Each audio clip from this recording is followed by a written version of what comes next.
नमस्कार, न्यूज के इकलौते फैमिली शो न्यूज की पाठशाला में आप सभी का बहुत स्वागत। मैं हूं सुशांत सिन्हा। ये वो पाठशाला जहां सबकी क्लास लगती है। और सबसे पहले रोज की तरह आपको बताऊं कि आज कौन कौन सा चैप्टर खोलने वाला हूं। मोदी ट्रंप की सीक्रेट डील तो अब खुली है बॉस। भारत विरोधियों के हाथ पैर कपा देने वाला इलाज शुरू हो गया है। 180 करोड़ में 140 करोड़ भारतीयों का सौदा कर देने वाले एजेंडाधारियों की फाइल खुल गई। आज उसके बारे में बताऊंगा। मोदी भारत को मजबूत बनाने में लगे रहे। राहुल के पार्टनर ने चीन को लेकर क्या कहा कि तूफान आ गया। मोदी, अमित शाह, राहुल गांधी एक कमरे में सिर्फ तीनों के बीच क्या बात हुई है, आज यह भी बताऊंगा।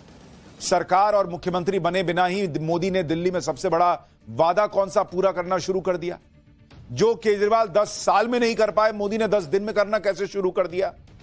दिल्ली में नरेंद्र मोदी का वो काम जो केजरीवाल का भविष्य काला कर देगा, आज उसके बारे में भी आपको बताऊंगा। इसके अलावा बागेश्वर बाबा और पीएम मोदी पहली बार साथ आने जा रहे हैं और वो होगा जो सनातन विरोधियों के होश उड़ा देगा। बागेश्वर बाबा और पीएम मोदी एक साथ अब तगड़ा इलाज शुरू करने वाले हैं बॉस। आज इसका भी चैप्टर है। और फिर महाकुंभ में महाभीड़, सड़क से लेकर रेलवे स्टेशन पर इस वक्त क्या हालत है। महाकुंभ की वो ग्राउंड रिपोर्ट जो बताएगी अब भी करोड़ों की भीड़ आ कहां से रही है। महाकुंभ जाने का सोच रहे हैं तो पाठशाला का यह चैप्टर जरूर एक बार पहले देख लीजिएगा। पाठशाला की पहली क्लास, मोदी ट्रंप की सीक्रेट डील तो अब खुली बॉस। भारत विरोधियों के हाथ पैर कपा देने वाला इलाज शुरू हो गया है क्या। 180 करोड़ में 140 करोड़ भारतीयों का सौदा कर देने वाले एजेंडाधारियों की फाइल खुल गई है। मोदी भारत को मजबूत बनाने में लगे रहे। राहुल के पार्टनर ने चीन को लेकर क्या कहा कि तूफान आ गया। और मोदी, अमित शाह, राहुल गांधी एक कमरे में सिर्फ यही तीनों, क्या बात हुई है भाई, आज वो भी बताऊंगा। सबसे पहले इस चैप्टर में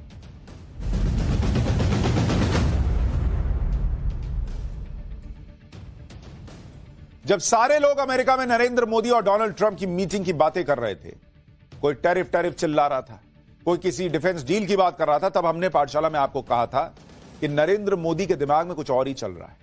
और ये उनके दिमाग में तब से चल रहा है जब भारत में लोकसभा के चुनाव चल रहे थे। तभी उन्होंने एक प्लान बना लिया था और वो उस इकोसिस्टम को वार्निंग दे चुके थे, जो इकोसिस्टम भारत में आग लगाने का काम करता है, आग लगाने का मंसूबा पाले बैठा है। इसलिए हमने आपको बताया था कि मोदी ट्रंप के बीच जो मीटिंग हुई उसमें अंदर ही अंदर कोई सीक्रेट डील तो हुई है। और यह सीक्रेट डील ऐसी थी जो डील अब खुली है तो सारे भारत विरोधियों के हाथ पैर कांपने लगे। इधर मोदी अमेरिका से वापस लौटे, उधर अमेरिका में ऐसा खुलासा हो गया जिससे इकोसिस्टम में हड़कंप मच गया कि नरेंद्र मोदी अब इन सबका परमानेंट इलाज कर देंगे। अब तक पीएम मोदी अकेले ही भारत विरोधी ताकतें, डीप स्टेट और इकोसिस्टम से लड़ रहे थे, लेकिन अब उनके साथ डोनाल्ड ट्रंप भी है। पीएम मोदी को डोनाल्ड ट्रंप का जितना सपोर्ट चाहिए, डीप स्टेट और भारत में उनके सहयोगियों को नापने के लिए जो सबूत चाहिए वो सब मिल रहा है। बाकी पीएम मोदी खुद संभाल लेंगे। जैसे पीएम मोदी और ट्रंप की मुलाकात के ठीक बाद ट्रंप प्रशासन ने बांग्लादेश को मिलने वाला फंड रोक दिया। ट्रंप तो पहले ही कह चुके हैं कि बांग्लादेश का मुद्दा पीएम मोदी देखेंगे। ट्रंप जो कर सकते थे वो कर रहे हैं, यानी मोदी को खुली छूट है, अमेरिका बीच में नहीं आने वाला। मोदी ट्रंप की मुलाकात के बाद भारत में वोटर टर्नआउट बढ़ाने के नाम पर जो 182 करोड़ रुपए दिए जा रहे थे, उस फंडिंग को भी बंद कर दिया गया। यानी भारत विरोधी इकोसिस्टम के खिलाफ पीएम मोदी और ट्रंप की जंग तेज हो चुकी है। सिर्फ शुरू नहीं हुई है, अब यह रफ्तार पकड़ रही है। फंडिंग रुकवाकर पीएम मोदी ने पहला वार कर दिया है। धीरे धीरे सबका चैप्टर क्लोज होगा, सबका नंबर आएगा बॉस। हमने आपको पहले ही कहा था, लेकिन यह अचानक एक दिन में नहीं हुआ। नरेंद्र मोदी के दिमाग में यह बहुत पहले से चल रहा था कि इन सब का इलाज करना पड़ेगा, वरना भारत को अगर विकसित राष्ट्र बनाना है तो ये लोग हमेशा तमाशा करेंगे। कभी यहां धरने पर बैठेंगे, कभी वहां आग लगाएंगे, कभी कुछ तमाशा, कभी कोई टूल किट आएगी। ये ऐसे चलना नहीं है बॉस। आप सोचेंगे कि इनको झाड़ देंगे हो जाएगा, नहीं बॉस, ये दीमक की तरह है, फिर चढ़ेंगे फिर खाएंगे। मैंने लोकसभा चुनाव के दौरान जब प्रधानमंत्री नरेंद्र मोदी का इंटरव्यू लिया था, उसी इंटरव्यू में पीएम मोदी ने साफ कह दिया था कि भारत विरोधी इकोसिस्टम का Narendra Modi full and final कर देंगे। एक बार आपको याद दिलाता हूं कि नव भारत के कैमरे पर मेरे इंटरव्यू में पीएम ने इकोसिस्टम के सवाल पर क्या जवाब दिया था, फिर आपको बताता हूं कि आज कौन सी फाइल खुली है। मुझे लगता है कि ये विरोध और जो तीव्रता है, इसकी उम्र 4 जून तक है। 4 जून के बाद न उनकी हैसियत होगी, न उनका हौसला होगा। सिर्फ और सिर्फ मेरे देश की ताकत होगी, मेरे देश का सामर्थ्य होगा, मेरे देश के लोकतंत्र का सामर्थ्य होगा, मेरे देश के 140 करोड़ नागरिकों का सामर्थ्य होगा और दुनिया भारत के लोकतांत्रिक सामर्थ्य को नए सिरे से देखना शुरू करेगी। और ये जो भी है, मैं देख रहा हूं पूरी दुनिया भारत के चुनाव को इन्फ्लुएंस करने के लिए कोशिश कर रही है, जो कि उनको नहीं करना चाहिए। ये वो अपना ओपिनियन नहीं दे रहे, अपना कमेंट नहीं कर रहे, वो इन्फ्लुएंस कर रहे हैं, लेकिन भारत में इन्फ्लुएंस नहीं कर पाएंगे। मुझे पक्का विश्वास है कि जब दीपक बूझने को होता है ना, तो लौ फटफटाती है। तो ये वो फटफटाहट है, अब उनको अंधेरे में जाना ही जाना है जी। टाइम्स नाउ नव भारत पर 6 मई को प्रधानमंत्री नरेंद्र मोदी ने कह दिया था कि भारत को अंधेरे में भेजने का सपना देखने वाले लोग अब उन्हें अंधेरे में जाना हो। एक वो दिन था, एक आज का दिन है। पीएम मोदी अपना होमवर्क करके बैठे थे। उन्हें इंतजार था अमेरिका में ट्रंप के आने का। उधर ट्रंप आए और 1 महीने के अंदर पीएम मोदी से मीटिंग भी हो गई और इधर एक्शन भी शुरू हो गया। पीएम मोदी के ट्रंप से मिलने के 4 दिन बाद ही डोनाल्ड ट्रंप के करीबी और उद्योगपति एलन मस्क के डिपार्टमेंट DOGE यानी डिपार्टमेंट ऑफ गवर्नमेंट एफिशिएंसी ने एक लिस्ट जारी कर दी, जिससे भारत और बांग्लादेश में तूफान आ गया। इस लिस्ट में उन देशों के नाम थे जहां अमेरिकी एजेंसी यूएस एड के जरिए मदद के नाम पर अमेरिकी टैक्स पेयर का पैसा बहा रही थी। हैरानी की बात है बॉस कि इस लिस्ट में भारत का भी नाम है और यह बताया गया कि वोटर टर्नआउट को बढ़ाने के नाम पर भारत में 182 करोड़ रुपए दिए जा रहे थे। तुम्हारा क्या लेना देना बॉस कि भारत में वोटर घर से निकल रहा है कि नहीं निकल रहा है? तुम पैसा किस बात का फूंक रहे हो? अमेरिका के लोगों का पैसा भारत में वोटर का टर्नआउट बढ़े इस पे खर्च हो रहा है। तमाशा बना रहे हो। ये सीधे सीधे इसका मतलब है कि वोटर टर्नआउट जैसे नहीं होता फर्जी बिल बनता है कि नाम कुछ और दिया और पैसा गया कहीं और। ये वोटर टर्नआउट बढ़ाने के नाम पर 182 करोड़ रुपए 140 करोड़ भारतीयों का सौदा करने जैसा है। और ये पैसा जिस जिस की जेब में गया ना बॉस, नरेंद्र मोदी सबका नाम निकालेंगे। अब इस खुलासे पर सवाल यह है कि 182 करोड़ रुपए किसे दिए जा रहे थे? दूसरी बात, भारत को ऐसी मदद की जरूरत पड़ेगी क्यों? भारत के इलेक्शन कमीशन के पास अपना अच्छा खासा बजट है। अमेरिका वाले बताएंगे कि घर से निकलना कि नहीं और तुम पैसा बांटोगे। तीसरी बात, 140 करोड़ की आबादी वाले देश में 182 करोड़ रुपए वोटर टर्नआउट बढ़ाने के नाम पर खर्च करना यह आसानी से हजम होने वाली बात नहीं है। चौथी बात, 182 करोड़ रुपए कहां खर्च हुए या होने थे, किसके पास यह फंड गया, अब यह पता लगना जरूरी है। यानी जो लोग यह सोच रहे थे कि चुपे चाप खेल करेंगे और उसके बाद अपनी सरकार आएगी, मजे में हम भी खाओ तुम भी खाओ वाला हिसाब चलेगा, सरकार तो पसंद की नहीं आई उनकी, लेकिन अब दिन भी उनके पसंद के नहीं चल रहे। मोदी वहां मिलकर आए तुलसी गबार्ड से, डोनाल्ड ट्रंप से, एलन मस्क से, और यहां फंडिंग रुक गई। अच्छा, मैंने देखा कई मीडिया आउटलेट छाप रहे हैं भारत को झटका, अमेरिका ने भारत की मदद बंद की। ये भारत को झटका है, ये भारत की मदद बंद की है, ये भारत को बर्बाद करने वालों की मदद बंद हुई है बॉस, कोई झटका नहीं है। जो लोग ऐसी हेडलाइंस छाप रहे हैं उन्हें सोचना चाहिए क्या छाप रहे हैं वो। अमेरिका के जिस यूएस एड की करोड़ों की रकम पर भारत में बवाल मचा है, वो यूएस एड क्या है वो भी आपको बता देता हूं। यूएस एड अमेरिका की वो सरकारी एजेंसी है जो दूसरे देशों में सामाजिक, आर्थिक, राजनीतिक और स्वास्थ्य से जुड़े कार्यक्रमों के लिए फंडिंग करती है। इसके लिए यूएस एड का दूसरे देशों के अलग अलग संगठनों से कॉन्ट्रैक्ट होता है और फिर इन्हें यूएस एड के जरिए पैसा मिलता है। सिर्फ 2023 में यूएस एड ने $68 बिलियन यानी करीब 60,000 करोड़ रुपए की रकम दूसरे देशों में फंडिंग पर खर्च की। यूएस एड के दुनिया भर में 60 से ज्यादा देशों में ऑफिसेज हैं और अमेरिका पर आरोप लगता है कि यूएस एड के जरिए ही वो दुनिया भर में अमेरिका का एजेंडा चलाता है। लेकिन डोनाल्ड ट्रंप जब से अमेरिका के राष्ट्रपति बने तब से यूएस एड जैसी अमेरिकी एजेंसियों पर बड़ी आफत आ गई, क्योंकि ट्रंप का मानना है कि अमेरिका के टैक्स पेयर का पैसा दूसरे देश के लोगों पर क्यों खर्च करना भाई, ये पैसे की बर्बादी है, इसलिए यूएस एड जैसी एजेंसियों को बंद करना चाहिए। ट्रंप का मानना है कि यूएस एड जो भी फंडिंग कर रहा है उससे ट्रांसपेरेंसी नहीं है, उसमें पैसे का मिसयूज हो रहा है और दूसरे देशों पर जिन वजहों से पैसे खर्च किए जा रहे हैं उससे अमेरिका की जनता का क्या लेना देना। भाई सही बात बोल रहा है वो आदमी। भारत में वोटर टर्नआउट बढ़े, ज्यादा मतदाता घर से निकले वोट करने के लिए, इससे अमेरिका के पैसे का क्या लेना देना भाई। डोनाल्ड ट्रंप अमेरिका में ऐसे हर काम को बंद कर रहे हैं जिस पर फालतू के पैसे बर्बाद हो रहे थे। इसी वजह से ट्रंप ने DOGE नाम का मंत्रालय बनाया और इसकी जिम्मेदारी एलन मस्क को दे रखी है। एलन मस्क ने ही खुलासा किया कि यूएस एड से भारत में भी पैसा जा रहा है। अब यह पता लगाना कि भारत में पैसा लेने वाले कौन कौन से लोग हैं। कमाल की बात यह है कि भारत के इलेक्शन प्रोसेस पर छाती पीटने वाला विपक्ष अमेरिका से आने वाली 182 करोड़ की मदद पर सन्नाटे में। एक आदमी विपक्ष से आके नहीं बोल रहा है कि यह पैसा किसको गया, पैसा किसको गया। दूसरी तरफ बीजेपी नेता इस वित्तीय मदद पर सवाल उठा रहे हैं। अमित मालवीय जो बीजेपी के नेता है, उन्होंने कहा कि यह निश्चित रूप से भारत की चुनावी प्रक्रिया में बाहरी हस्तक्षेप है। इससे किसे फायदा हो रहा था? सत्ताधारी दल को तो बिल्कुल नहीं। बीएसपी के नेता मायावती ने कहा कि क्या यह देश में फ्री और फेयर इलेक्शन में दखल नहीं है? अगर है तो फिर इससे किसको फायदा पहुंच रहा था? बीजेपी ने तो अमेरिका से आ रही फंडिंग को राहुल गांधी और जॉर्ज सोरोस के साथ साथ डीप स्टेट से जोड़ दिया। अमेरिका से 182 करोड़ की फंडिंग बीजेपी को उन आरोपों से मेल खाती है जिसमें बीजेपी नेताओं ने 2024 के चुनाव के बाद कहा था कि नरेंद्र मोदी को हराने के लिए विदेश से साजिशें रची गई। पूरा दम लगाया गया, जोर लगाया गया कि मोदी ना पहुंच पाए इस कुर्सी पर।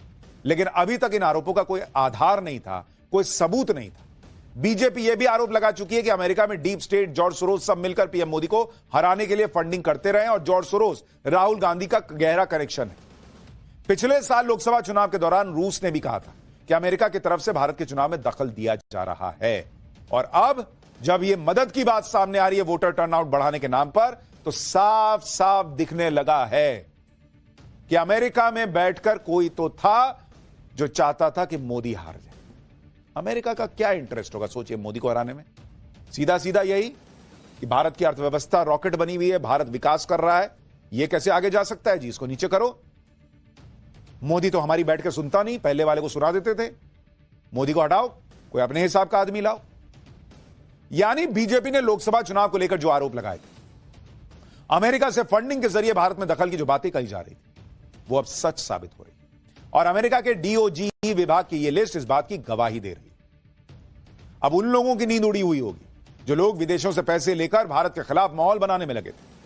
वो लोग, वो चंद लोग जिन्होंने 180 करोड़ में अपने 140 करोड़ भाइयों और बहनों को बेच दिया, सौदा कर दिया उनका। लाओ ना पैसा यार, हम बनाएंगे ना माहौल तुम्हारे लिए। क्योंकि भारत में फंडिंग के सबूत सामने हैं। कितने रुपयों की फंडिंग थी, यह फिगर भी सामने आ गया। मोदी सरकार को इसी चीज का इंतजार था। अब सरकार बड़े आराम से इस फंडिंग की फाइल खोल सकती है। जब फंडिंग की फाइल खुलेगी तो यह भी क्लियर हो जाएगा कि यूएस एड के नाम पर कौन कौन भारत में 182 करोड़ रुपए की फंडिंग का मलाई चाट रहा था। और अमेरिका में तो ट्रंप सरकार है, इसलिए इस जांच में जो भी सहयोग चाहिए होगा वो अमेरिका से मिल ही जाएगा। भारत की चुनावी प्रक्रिया में विदेशी फंडिंग के दखल के आरोपों के बीच बीजेपी ने कांग्रेस और जॉर्ज सोरोस के कनेक्शन को लेकर एक नया बम फोड़ दिया। बीजेपी नेता अमित मालवीय ने आरोप लगाया कि साल 2012 में जब यूपीए की सरकार थी, तब SY कुरैशी मुख्य चुनाव आयुक्त हुआ करते थे। उस वक्त चुनाव आयोग ने IFES यानी the international foundation for electoral systems के साथ एक MOU साइन किया था।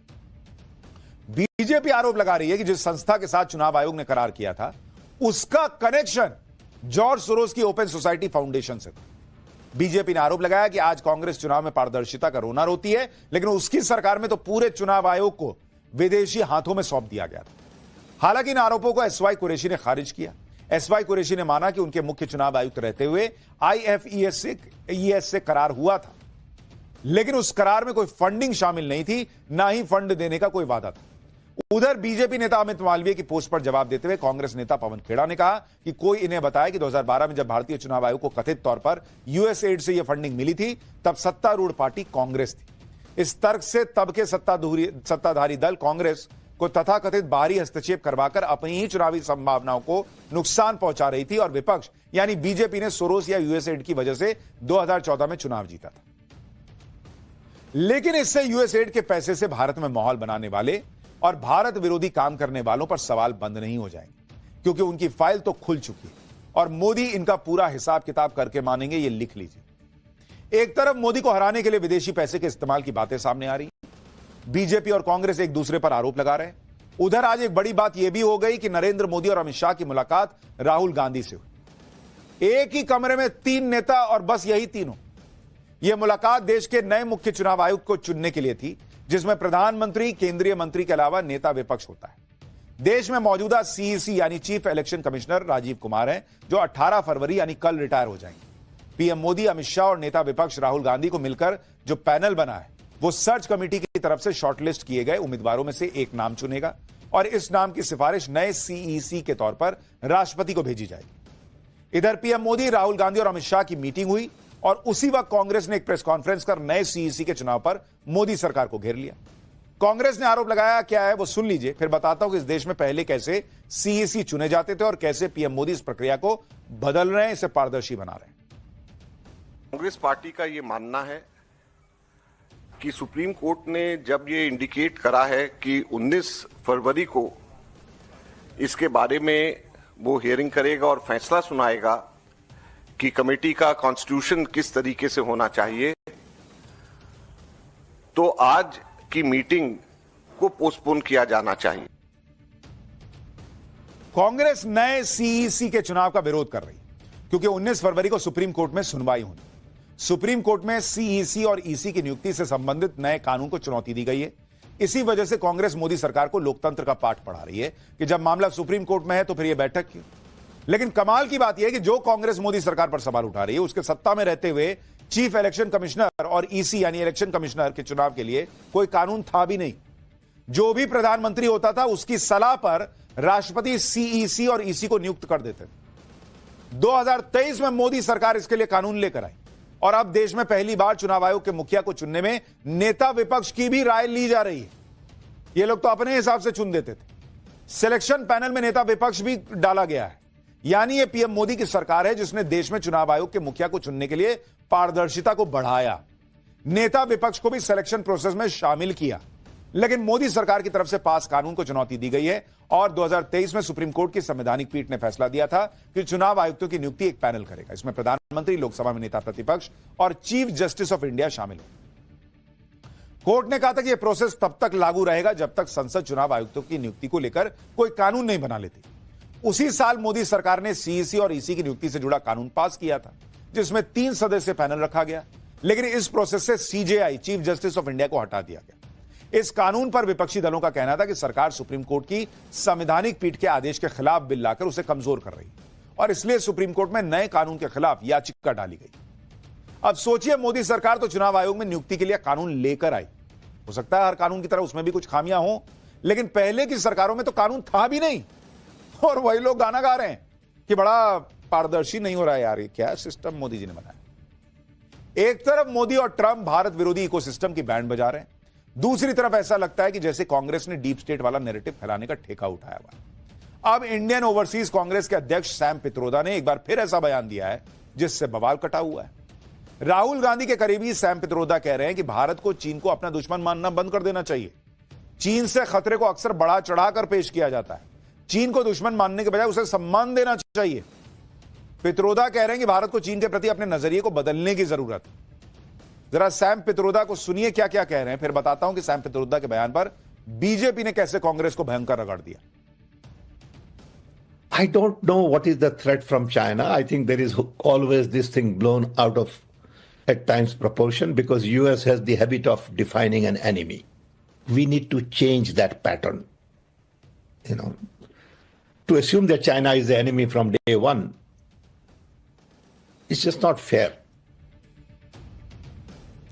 सैम पित्रोदा कह रहे हैं कि चीन तो भारत का दुश्मन है ही नहीं। सैम पित्रोदा कह रहे हैं कि चीन के खतरे को बढ़ा चढ़ाकर पेश किया गया है। अरे बॉस, तो ये बात अपने बगल में बैठे राहुल गांधी को ना समझाइए, पहले तो उनको समझाइए जो कह रहे हैं कि चीन ने ये ले लिया, वो ले लिया, पता नहीं उनको कौन आके बता रहा। ये क्या बात हुई भला? बीजेपी पूछ रही है कि जिस चीन ने गलवान घाटी में घुसपैठ की, जिसे रोकने के लिए भारतीय सेना के 20 जाबाज सैनिक शहीद हो गए, क्या कांग्रेस उस चीन को भारत को दुश्मन नहीं मानती? चीन ने भारत के मोस्ट वांटेड पाकिस्तानी आतंकवादी मसूद अजहर को संयुक्त राष्ट्र सुरक्षा परिषद में 4 बार वैश्विक आतंकवादी घोषित होने से रोका। क्या कांग्रेस को इस बात से फर्क नहीं पड़ता? चीन ने जम्मू कश्मीर में धारा 370 को दोबारा लागू करने की पाकिस्तानी मांग का हमेशा समर्थन किया। क्या कांग्रेस फिर भी चीन को दुश्मन नहीं मानती? चीन की सेना बार बार लगातार अरुणाचल प्रदेश से लेकर लद्दाख तक एलएसी पर घुसपैठ का प्रयास करती है। क्या चीन ये सब दुश्मनी नहीं, दोस्ती में करता है? सैम पित्रोदा ने तो बयान दे दिया, लेकिन उनके बयान पर अब बीजेपी कांग्रेस से जवाब मांग रही है। बीजेपी के नेता सुधांशु त्रिवेदी ने क्या सवाल पूछे, सुनिए जरा। उन्होंने इस प्रकार की बात कही कि चीन के साथ तो किसी प्रकार का विवाद ही नहीं है, जैसे भारत ही अग्रेसर की भूमिका में, यानी आक्रामक मुद्रा लिए हुए। ये गलवान के शहीदों का अपमान है कि नहीं? मैं कांग्रेस पार्टी से सीधे पूछना चाहता हूं। गलवान में जो हुआ, हमारे 20 सैनिक बलिदान हो गए, और उसके बाद यदि आपका ओवरसीज का चीफ इस प्रकार की भाषा बोलता है तो यह निंदनीय है। याद करिए राहुल गांधी जी ने विदेश में क्या कहा था कि चाइना ने बड़ा संघर्ष करते हुए ऊपर उठने का उदाहरण प्रस्तुत किया है उन चुनौतियों के बीच से। आपको याद हो अभी कुछ दिन पहले के अपने विदेशी दौरे में क्या कहा कि चाइना ने अनएम्प्लॉयमेंट को बहुत अच्छे तरीके से टैकल किया है, जबकि फैक्ट ऑफ द मैटर है इस समय चाइना में एम्प्लॉयमेंट रेट 24% है। सैम पित्रोदा ने चीन को लेकर जो कहा, उस पर बीजेपी ने कांग्रेस और राहुल गांधी को घेर लिया। पूछा कि क्या चीन से पैसे लेते हो भाई, जो बार बार चीन की इतनी तारीफ करते रहते हो? क्योंकि राहुल गांधी भी कई बार मोदी सरकार का विरोध करने के चक्कर में चीन के नैरेटिव को सूट करने वाली बातें करते रहते हैं। अब बीजेपी पूछ रही है कि जो कांग्रेस आरोप लगाती है कि मोदी सरकार ने देश की जमीन चीन को सौंप दी, उस कांग्रेस को अब चीन से कोई खतरा क्यों नहीं दिख रहा? बीजेपी इसकी वजह उस समझौते को बता रही है जो कांग्रेस और चीन की कम्युनिस्ट पार्टी के बीच 2008 में हुआ था, जिस समझौते पर साइन करने के लिए पूरा गांधी परिवार कम्युनिस्ट पार्टी के निमंत्रण पर बीजिंग गया था। प्रियंका वाड्रा और रॉबर्ट वाड्रा भी बीजिंग गए थे, और जब राहुल गांधी चीन की कम्युनिस्ट पार्टी के साथ समझौते पर साइन कर रहे थे, तब सोनिया गांधी भी वहां मौजूद थी। बीजेपी आरोप लगाती कि जो समझौता तत्कालीन प्रधानमंत्री मनमोहन सिंह को करना चाहिए था, उसे राहुल गांधी और सोनिया गांधी की हैसियत से कर रहे थे। इसलिए बीजेपी हमेशा कहती है कि चीन ने भारत सरकार के साथ नहीं, बल्कि एक राजनीतिक पार्टी के साथ समझौता किया था। लेकिन कांग्रेस कहती है कि यूपीए सरकार के दौरान चीन से यह समझौता दोनों देशों के बीच हाई लेवल बातचीत का तंत्र तैयार करने से जुड़ा था। पित्रोदा के बयान के बाद बीजेपी एक बार फिर उसी समझौते की याद दिला रही है। वैसे सैम पित्रोदा के बयान पर तो कांग्रेस की सहयोगी शिवसेना यूबीटी भी सवाल उठा रही है। प्रियंका चतुर्वेदी कांग्रेस को क्या नसीहत दे रही हैं, सुनिए, फिर बताता हूं कि कांग्रेस कैसे बैकफुट पर आ गई। सैम पित्रोदा जी ने जो कहा है कि चीन हमारा दुश्मन नहीं है, वो कहीं ना कहीं गलत बयान है। अगर आप देखें, चाइना एक ऐसा देश है जो इंटरनेशनल लॉज को का पालन नहीं करता है, जो अरुणाचल प्रदेश से लेकर लद्दाख में घुसपैठियापंथी कर रहा है, जो खुद राहुल गांधी जी ने इसके बारे में उठाया है। और ये कहना और ये डिसमिस कर देना, ये कहीं ना कहीं देश की नेशनल सिक्योरिटी पे प्रश्न चिन्ह उठाता है। उम्मीद करती हूँ कांग्रेस पार्टी इसका संज्ञान लेगी। यानी बीजेपी से लेकर कांग्रेस के सहयोगी तक सवाल उठा रहे हैं कि भैया ये क्या कह रहे हैं सैम पित्रोदा। बीजेपी तो कह रही है कि सैम पित्रोदा के बयान से कांग्रेस का चीन प्रेम खुलकर सामने आ गया, लेकिन हर बार की तरह कांग्रेस ने इस बार भी सैम पित्रोदा के बयान से किनारा काट लिया। पार्टी महासचिव जयराम रमेश ने ट्वीट करके सैम पित्रोदा के बयान को उनका पर्सनल बयान बताकर कांग्रेस को बचाने की कोशिश की। जयराम रमेश के मुताबिक सैम पित्रोदा ने चीन पर जो कुछ भी कहा वो निश्चित तौर पर कांग्रेस का विचार नहीं। चीन हमारी विदेश नीति, बाहरी सुरक्षा के साथ साथ आर्थिक चुनौती भी है। यानी सैम पित्रोदा के बयान पर कांग्रेस सॉरी कर रही है, लेकिन ना तो अंकल सैम ने पहली बार विवादित बयान देकर कांग्रेस की मुश्किल बढ़ाई है, और ना ही यह पहली बार है जब कांग्रेस को सैम पित्रोदा के बयान से किनारा काटना पड़ा है। पिछली बार जब पित्रोदा ने कह दिया कि उत्तर पूर्व के लोग चीनी जैसे दिखते हैं, एक आध बार तो कांग्रेस ने उन्हें पद से हटाया भी, लेकिन फिर भी कांग्रेस के लाडले बने रहते हैं क्योंकि राहुल गांधी के बहुत खास हैं। लेकिन ये लोग जो भी बोले, इतना तो दिख रहा है कि मोदी और ट्रंप मिलकर ऐसे सारे लोगों का इलाज कर देंगे आने वाले समय। पाठशाला में अब अगली क्लास। सरकार और मुख्यमंत्री बने बिना ही मोदी ने दिल्ली में सबसे बड़ा वादा पूरा करना कैसे शुरू किया। जो केजरीवाल 10 साल में नहीं कर पाए, मोदी ने 10 दिन में करना शुरू भी कर दिया। दिल्ली में नरेंद्र मोदी का वो काम जो केजरीवाल का भविष्य काला कर देगा, अब इसका चैप्टर।